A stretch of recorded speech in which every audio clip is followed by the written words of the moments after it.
When I visit a new country, I often turn to books that are set there. I hope that my reading will help me somehow to supplement my experience of the space, transfiguring it in words, that an imaginative substrate will be disclosed, a shadowy lexical architecture that hums behind its surfaces, solidifying and compounding its reality, building a bridge between me and it. But while some places reveal themselves to you upon arrival, others keep their identities close. And the issue with this particular region of the world is that meaning and identity are very much dependent upon perspective. In some ways, this is true of every place, but in Israel and Palestine, it's true in a far more concrete sense. One narrative can often mean the deletion of another. I'm going to talk about 3 novels that span 4 decades and 3 languages. They are in many ways quite disparate works, but what connects them is a concern with the narratives, both ancient and modern, that have emerged from this extraordinary and highly contested region.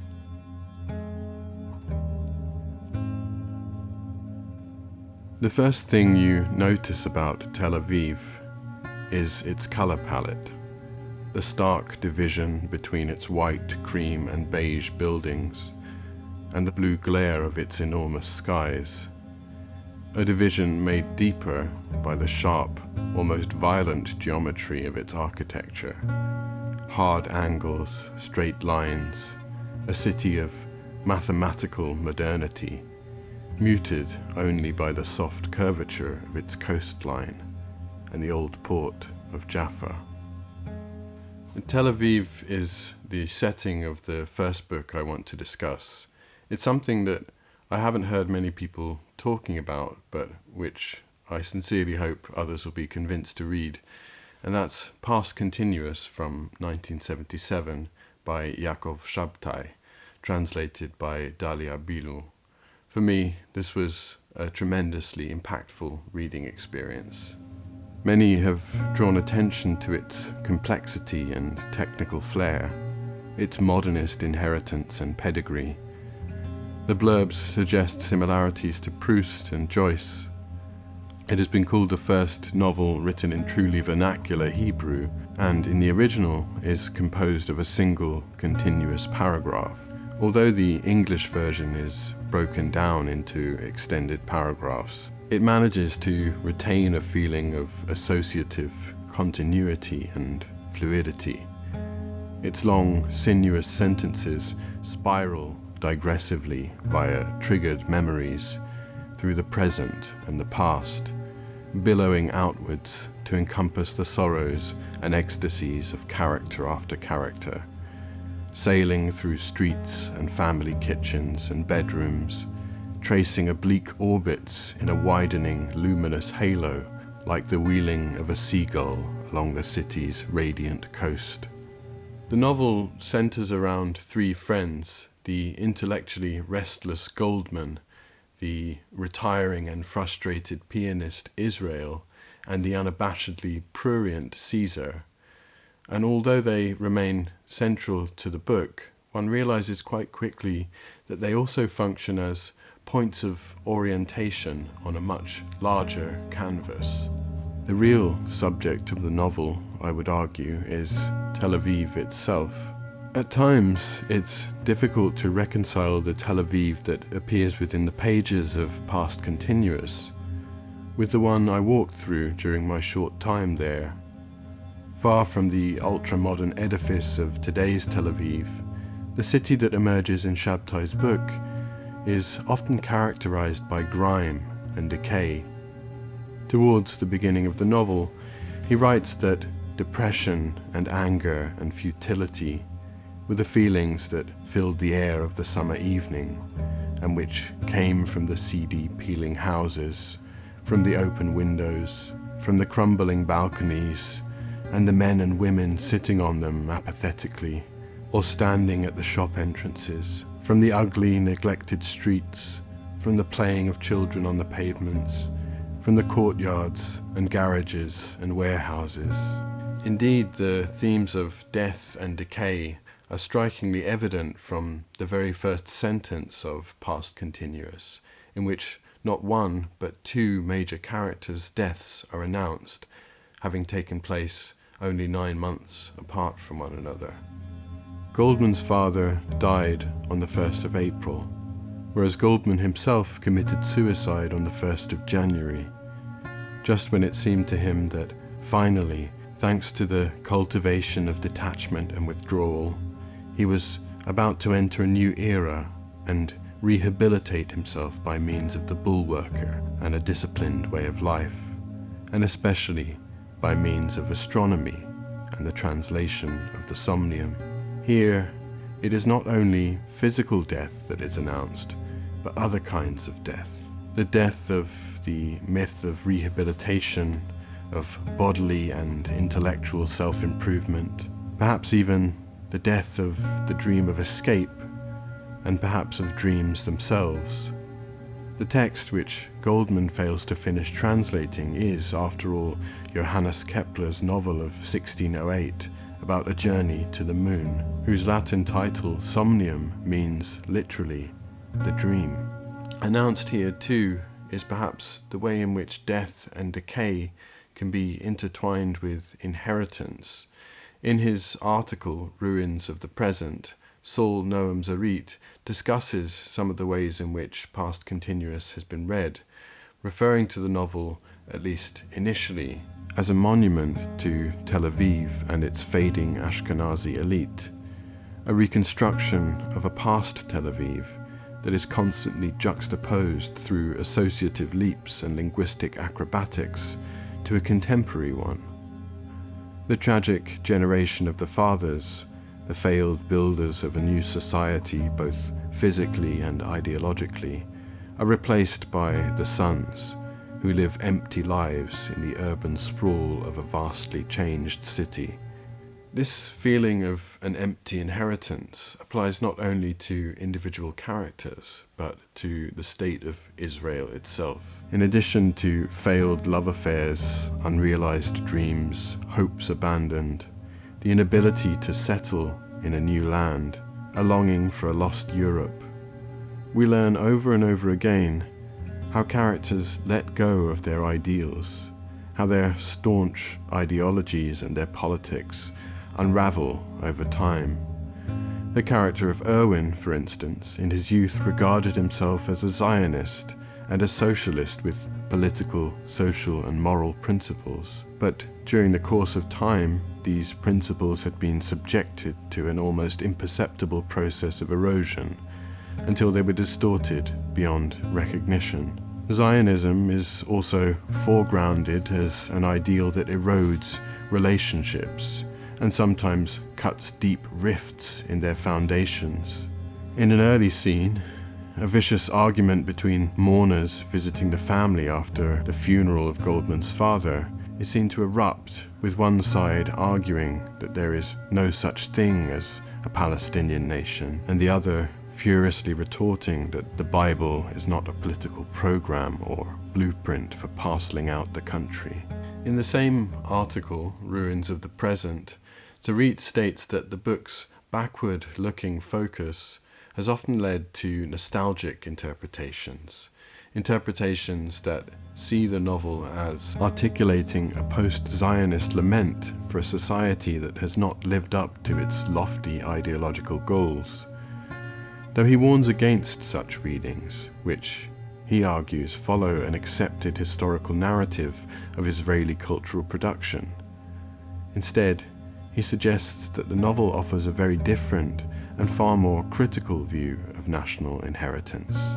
For Zaritt, this concept emerges within the prose itself, such that Shabtai's constant fluid juxtaposition or superimposition of past and present via streams of association in a kind of lingering double exposure, an effect which incidentally seems to me so powerfully true of human perception, functions not as a lament for a beautiful lost Eden, but demonstrates rather how the past, with all its monumental and ineluctable traumas, constantly presses into the living present.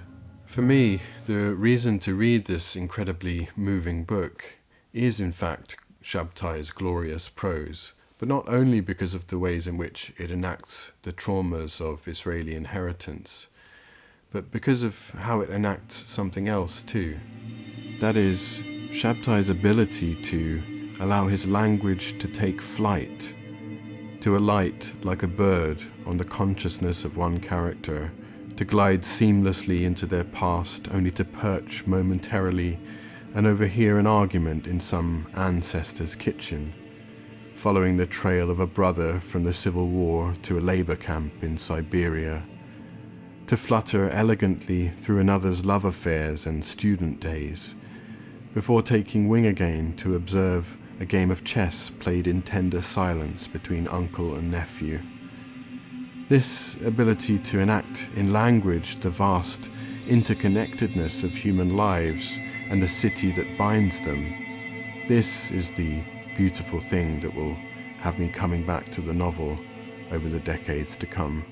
Before leaving Tel Aviv, I was walking down Allenby Street and stumbled across the marvelous bookshop Halper's Books. Its lovingly curated and impressively extensive collection stretched onwards through endless narrow twists and turns. When the owner learned that my next stop was Jerusalem, all he said was, "It's a different country down there."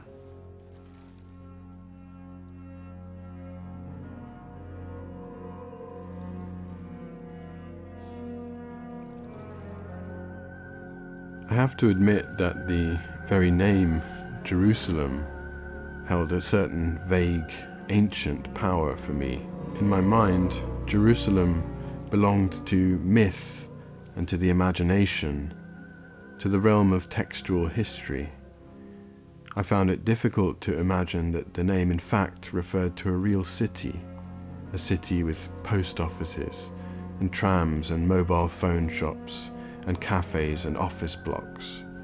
But of course it does, and yet its ancient bones protrude conspicuously through the flesh of its modernity.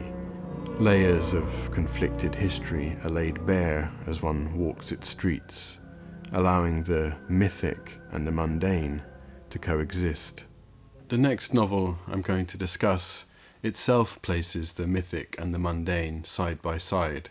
According to her, by Maciej Hen, was originally published in Polish as Według niej in 2004 under the pseudonym Maciej Nawariak. It appeared in an English translation by Anna Błaszak at the end of last year. The novel tells the story, somewhat obliquely, of Jesus Christ. 46 years after his death, Mariamne is visited by a young Greek biographer who takes an active interest in her son's life. The blurb calls this text a book-length interview with the Mother of God. The fertility of this biographical soil is clear. The textual life of Jesus Christ is in itself a composite entity, historical, fragmented and inconsistent. Mary herself speaks on 4 occasions in the New Testament, in the Gospels of Luke and John. The temptation to cement the gaps is great, as may be attested to by the fact that 8 years later, Colm Tóibín would attempt the same feat in 2012's The Testament of Mary. Hen's novel may be thought of as an addition to the Apocrypha, one that sows its imaginative seeds in these crevices, allowing them to flower richly into a tangible, detailed world. Mary's silence to blossom into a compelling voice, full of spirit and character. What strikes one immediately is the densely textured nature of the world that Hen recreates. Its Jewishness in particular is foregrounded. The color palette of the novel is given its fine gradient by the fruit of Hen's research. as seen in the abundance of details on food, political opinions, tensions with the Hellenic world, views on assimilationism, the particulars of Jewish festivals, rituals, and customs. The nomenclature of the book is also determinedly Hebraic. For readers without Hebrew or Koine Greek, this throws a slightly cryptic veil over the novel. Mary's name is given as Mariamne. Jesus himself is referred to as Yehoshua, or the diminutive Hoshi. John the Baptist is known as Yochanan, the immerser. For me, this only deepened the grain of the novel, enriching its fabric. But this distance from the Anglophone nomenclature can occasionally create a kind of pleasing confusion. For instance, I had been reading about a character named Yehuda Sicari for a few pages before I realized it was none other than Judas Iscariot, whose story and character in this novel deviates hugely from Christian tradition. The character of Yehoshua, as distinct from his venerated legacy, is emphatically human. His intimate depiction through the words of his grieving mother is decidedly grounded and earthly. As she reflects upon his youth, she recalls him warmly as a real rascal. He was, but what a lovely rascal. And a pretty boy too. Girls kept looking at him with interest, I tell you. When he returns as an older man from a long absence, she comments on his hair loss. She brags fondly about his success abroad, about the magnificent gifts he sent home. When he has gained swathes of followers, she regards them with confusion. What kept all those people by Hoshi? Truth is, there were many Meshugaim in the crowd surrounding Hoshi, quite a few idiots, two-faced people, simpletons and mean tongues. Some said he must have been a prophet, others that he was not a prophet, but a rabbi who explained Torah better than other rabbis. I sometimes thought that what mattered most for Hoshi was charity. I heard rumors that it was all to pull wool over the eyes, and what he was really after was setting up a great uprising. Hoshi, an uprising? Amazing what people can come up with. There were some who whispered that he was in fact Mashiach, awaited for generations. Yeah, nobody else but my Hoshi. Divested of the myths that have accrued around him, he is, in his mother's eyes, no more than her murdered son, a man of flesh and blood, tormented to death. It's hard not to be aware of certain feminist undertones, apparent perhaps in the title itself, in Hen's having written women back into the canonical narrative, and particularly in having given Mary's voice such bold amplification. For me, she emerges emphatically as the text's main character, even as she narrates the events of her son's life. There are even sly, feisty winks to the tradition, not in the Bible itself, but acknowledged in several denominations of Christianity, of Mary's ascent into heaven. Did you hear they have already buried me? Or sent me to heaven, or something like that. Supposedly I was lifted up alive, like fluff from a dandelion, high up, all the way to the clouds, and that was the last that was seen of me. I would like to know what they needed that for. You can tell all of them that I still keep my feet strongly on the ground, both of them.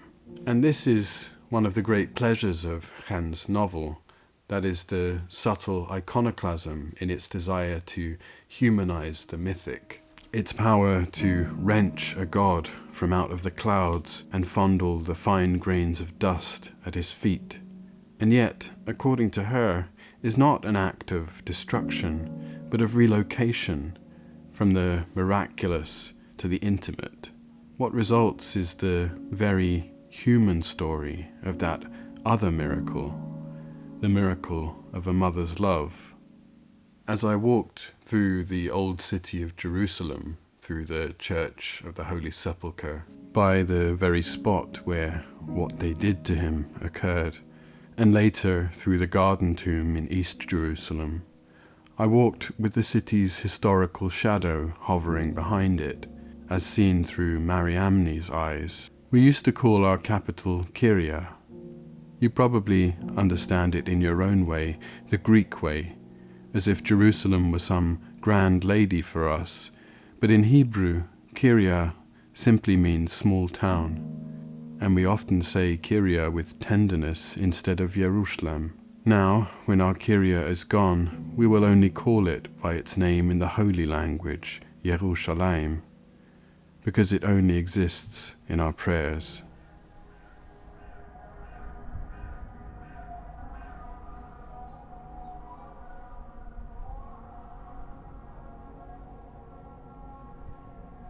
I travelled backwards in time, from the place where Jesus Christ was crucified to the place of his birth. The present, however, always has a way of declaring itself. The day before I crossed into the West Bank, a deadly raid on the city of Nablus had just occurred, during which 11 Palestinians were killed. I arrived in Bethlehem to find the cafes, restaurants and markets closed, the streets almost deserted. Striking Palestinians had shut everything down for a day of national mourning. Walking along the West Bank wall, the struggle between Israelis and Palestinians could not be clearer, being, as it is, literally a concrete manifestation of that division. The third and final book I'm going to discuss is explicitly concerned with such borders and divisions. Minor Detail was originally published in Arabic in 2017 by Palestinian writer Adoniya Shibli and appeared in an English version by Elizabeth Jacquet in 2020 from Fitzcarraldo Editions. The first evidence of its concern with divisions and borders is apparent in its structure. The book is written as a diptych, divided into two interrelated sections that are separated by a number of things, by style and perspective, by the period with which they are concerned, the ethnicity of their central characters, but also by a textual separation which splits the book in half, creating a border between the two narratives. One of the things I've always admired about this kind of structure is that it engenders certain kinds of meanings that don't emerge from continuous texts in quite the same way. The juxtaposition of disparate narratives causes ideas and readings to sprout that must necessarily be what I would refer to as ambient meanings. I'm indebted to a former student of mine who pointed me to the following passage on juxtaposition in Charles O. Hartman's The Virtual Muse. Hartman refers to meaning as an emergent phenomenon. He says, "Understanding isn't additive. Meaning doesn't accumulate word by word as we trudge through a sentence. It precipitates, as rain precipitates out of air under the right conditions." He goes on to say that juxtaposition is at work in all acts of sense-making. Sense is never absolutely continuous. There are irreducible gaps. Poetry tends to make us more aware of the gaps than does conversation or political speeches. I would add to this such structures as that in Minor Detail, whose bordered narratives echo against one another in the wide chasm that separates them. The first section of the book is set in 1949 in the Negev desert. An Israeli platoon is tasked with securing the southwestern borders of the region and conducting regular reconnaissance patrols to remove any Arab infiltrators who may be spotted. Our main character is the nameless leader of the platoon, whose actions are described in meticulously precise prose. We stray close to a kind of Beckettian exactness, for instance, as we observe him washing his body. He undressed down to his underpants, took the towel hanging from the nail, dipped it in the bowl and began to wipe down his body. He began with his face, then moved to his neck, his chest, and as much of his back as he could reach. He rinsed the towel, then wiped down his arms and armpits. The exactitude of the prose and the orderliness of his actions echoes the character's scrupulous observance of command, and the cool precision with which he will carry it out. This is very soon borne out when a small unarmed band of Arabs are eventually spotted and are mercilessly shot, leaving only a young girl to survive, who is taken prisoner and brought back to the Israeli camp. At dinner that night, the commander informs his men that if any of them so much as touch the girl, they will answer to his gun. It is of course he who will be the one to breach this order, brutally having his way with the girl and burying her in the desert sands. The rules, orders, and moral duty by which the soldier appears to live are not so rigid as they might at first seem. Their borders, which appear so hard-edged and strict, are shown ultimately to be pitifully insubstantial. But there are a number of things that foreshadow the breakdown of the soldiers' apparent rigidity and strictness. The description of the landscape on the very first page is shot through with indications of imprecision, the blurring of definitions.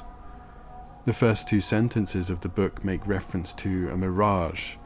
We are told that the harsh afternoon sunlight blurred the outlines of the pale yellow ridges. Details are difficult to discern. The distant winding border is faint in the otherwise empty expanse of the Negev. Such obscurities, such hazy boundaries are precisely those things to which the soldier's consciousness is unwilling to grant admittance.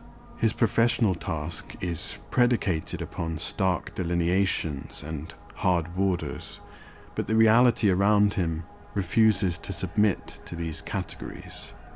Nature too fights back when the soldier is bitten by a spider, and the resulting wound festers and begins to stink. In the novel's second section, set initially in the city of Ramallah, borders and barriers are everywhere. They restrict not only the movement of our Palestinian protagonist, her ability to hire a car, to visit a museum, but they also erect themselves as concrete walls within her mind, borders in her consciousness to be leapt over or crossed stealthily. The borders imposed between things here are many. One must pay attention to them and navigate them, which ultimately protects everyone from perilous consequences. There are some people who navigate borders masterfully, who never trespass, but these people are few, and I'm not one of them. As soon as I see a border, I either race towards it and leap over, or cross it stealthily with a step.